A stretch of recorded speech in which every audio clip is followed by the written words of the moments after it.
இன்று மார்கழி 6ஆம் நாள். மாணிக்க வாசகர் அருளிச் செய்த திருவெம்பாவையிலிருந்து பாடல் 6 மற்றும் அதன் பொருளை இந்த பதிவில் காணலாம்.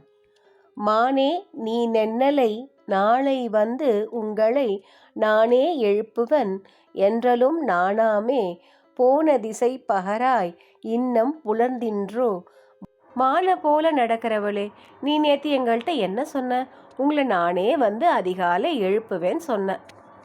ஆனால் நாங்கள் வந்து உன்னை எழுப்புற மாதிரி ஆயிடுச்சு. உன்னோட சொல்லெல்லாம் எங்கே போச்சு? நீ சொன்னதெல்லாம் பொய்யா? உன்ன மாதிரி நடந்துக்கலையே அப்படின்னு கொஞ்சமாவது நீ வெக்கப்படுறியா? உனக்கு இன்னும் விடியவே இல்லையா?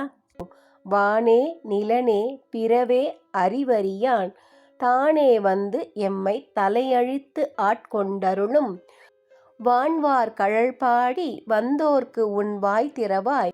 வானோர்களும் பூமியில் இருக்கிறவங்களும் பிற உலகில் இருக்கிற யாருக்குமே அறிய முடியாத தன்மையை உடைய அந்த சிவபெருமானோட திருவடிகளை புகழ்ந்து பாடி வந்த எங்களுக்கு நீ இன்னும் பதில் சொல்லாம இருக்க. ஊனே உருகாய் உனக்கே உறும் எமக்கும் ஏனோர்க்கும் நம் கோனை பாடேலோர் எம்பாவாய். அந்த சிவபெருமானை நினைத்து உடலும் உள்ளமும் உருகாம இருப்பது உனக்கு மட்டும்தான் பொருந்தும். உடனே எழுந்துரு. நாங்களும் இன்னும் மற்ற பேரும் பயன்பெற மாதிரி நீ அந்த சிவபெருமானை நினச்சி பாடு அப்படின்னு தூங்கிட்டு இருக்கிறவரை எழுப்புறா அந்த தோழி. பாடலோட உட்பொருள் என்ன அப்படின்னா, இறைவனை நமக்காக மட்டும் இல்லாமல் பிறருக்காகவும் நம்ம வேண்டிக்கணும். ஒரு வார்த்தை சொல்கிறோம் அப்படின்னா அதை அப்படியே செய்யணும்.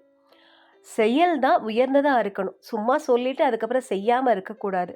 ஏதோ ஒன்று சொல்லிட்டு செய்யாமல் இருந்தோம் அப்படின்னா மற்றவங்க கண்டிப்பாக நம்மளை கேலி பேசுவாங்க. அது மட்டும் இல்லை, அது ஒரு நல்ல பண்பும் இல்லை அப்படிங்கிறது தான் இந்த பாடல் நமக்கு உணர்த்துறது. இப்போ இதோட முழு பாடலையும் பார்க்கலாம். மானே நீ நென்னலை நாளை வந்து உங்களை நானே எழுப்புவன் என்றலும் நானாமே போன திசை பகரா இன்னம் புலர்ந்தின்றோ. வானே நிலனே பிறவே அறிவறியான் தானே வந்து எம்மை தலையழித்து ஆட்கொண்டருளும் வான்வார் கழல் பாடி வந்தோர்க்கு உன் வாய் திறவாய். ஊனே உருகாய் உனக்கே உறும் எமக்கும் ஏனோர்க்கும் தம் கோனை பாடேலோர் எம்பாவாய். மார்கழி மாதத்துல அதிகாலை எழுந்துப்போம். மிக பெருமை வாய்ந்த அந்த சிவபெருமானை நினைச்சு பாடல்களை பாடுவோம், பூஜை செய்வோம். நம்மளோட கர்ம வினையை தீர்த்து நம்ம புண்ணியம் அடைவோம். ஓம் நம சிவாய.